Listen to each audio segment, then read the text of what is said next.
के लिए बेहद जरूरी है। महाराष्ट्र के रायगढ़ में महाड़ में जमीन खिसकने से हुए हादसे में मौत का आंकड़ा बढ़कर 44 हो गया है।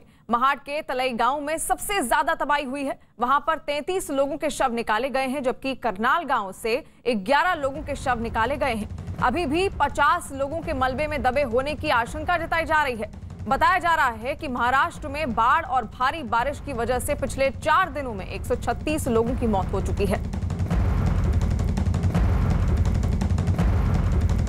तस्वीरें आप देख रहे हैं। महाराष्ट्र में लगातार बारिश हो रही है। बारिश की वजह से वहां पर काफी लोगों को परेशानियों का सामना करना पड़ रहा है। जिस तरह की तस्वीरें वहां से सामने आ रही हैं, कहीं जमीन खिसकने की तस्वीरें सामने आ रही हैं, तो भारी बारिश की वजह से वहां पर लोग काफी ज्यादा परेशान हैं। और महाड़ के तलई गांव में ये तस्वीर आप देख रहे हैं। महाराष्ट्र में रायगढ़ के महाड़ में बारिश की वजह से भारी तबाही हुई है। वहां पर मकानों और सड़कों को काफी नुकसान पहुंचा है। तो उधर रत्नागिरी में लोगों के मकानों में पानी भर गया।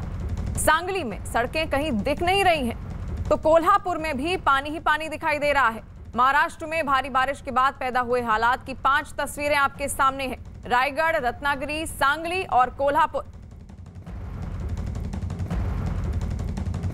ये 5 तस्वीरें आप देख रहे हैं।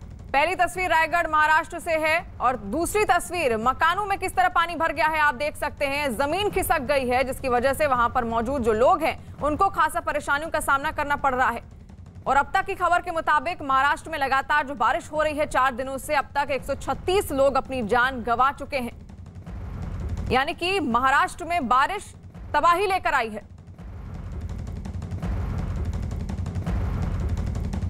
महाराष्ट्र में रायगढ़ के महाड़ में बारिश की वजह से काफी नुकसान हुआ है। कई जगह सड़कों को नुकसान पहुंचा तो कहीं लोगों के मकान ढह गए।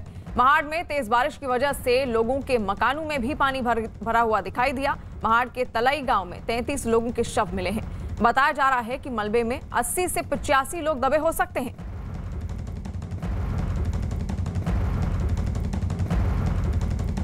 अब तक आपको क्या यहाँ पर जानकारी मिली और आप खुद यहाँ पर देखने के लिए आए हैं? महाड़ कोल्हापुर के क्षेत्र में बारिश के समय में ऐसा कोई ना कोई आपत्ति होना ये तो आम बात है, पर इतने बड़े पैमाने पर जब यहाँ पर क्षति पहुँचती है तो जाहिर सी बात है कि सब लोगों के मन में एक तरह की मैं कहूँगा मन में दहशत बैठ जाती है। और ऐसे समय में प्रशासन का साथ में होना बहुत जरूरी है।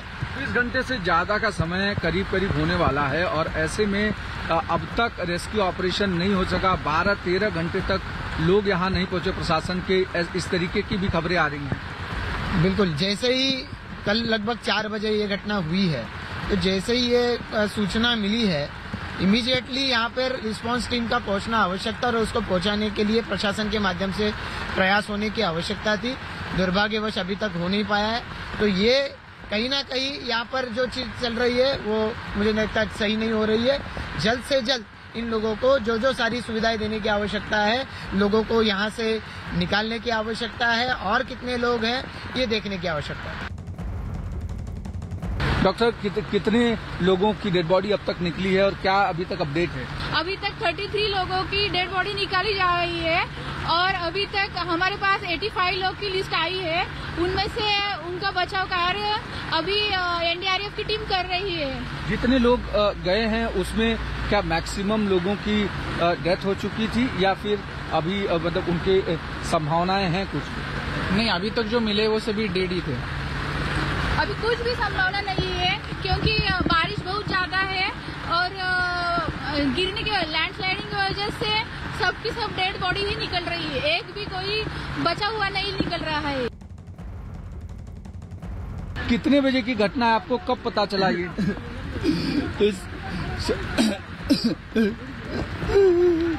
शाम को 5:30 के बाद मालूम पड़ा हमको। बहुत बुरा हुआ है, बहुत बुरा हुआ है। सब लोग गए हमारे, सब गांव खाली हो गया हमारा, सब गांव खाली हो गया। मेरा जन्म, मेरा भूमि सब गया इधर से, सब गया सब। महाराष्ट्र के कोल्हापुर में भारी बारिश की वजह से पुणे बंगलुरु हाईवे पर लंबा जाम लग गया। कई घंटों से लगे जाम में लोगों को भारी परेशानी का सामना करना पड़ रहा है।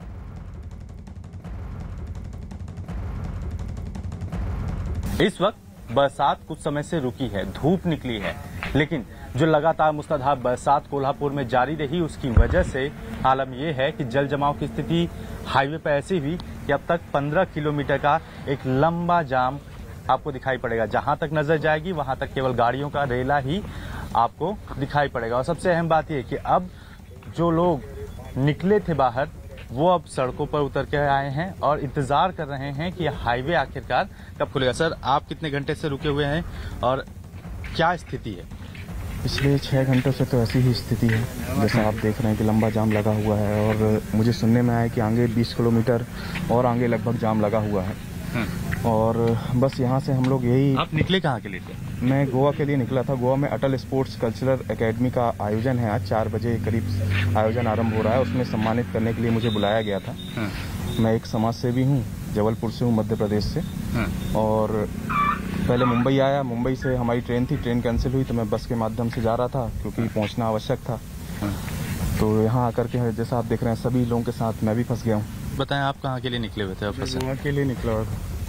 तो फिर डैड की थोड़ी तबीयत खराब हो गई, मेरे को इमरजेंसी में निकलना पड़ा। तो सारे बस बुकिंग्स वगैरह कैंसिल हो गए, फ्लाइट्स कैंसिल, रेलवेज कैंसिल। तो फिर इमरजेंसी में एक बस मिल गई। तो रात को 1 बजे में पुणे में रुका, तो वहाँ से बस मिल गई, मैं चढ़ा। चढ़ते हुए फिर यहाँ तक 6 बजे जब उठा तब पूरा पैक।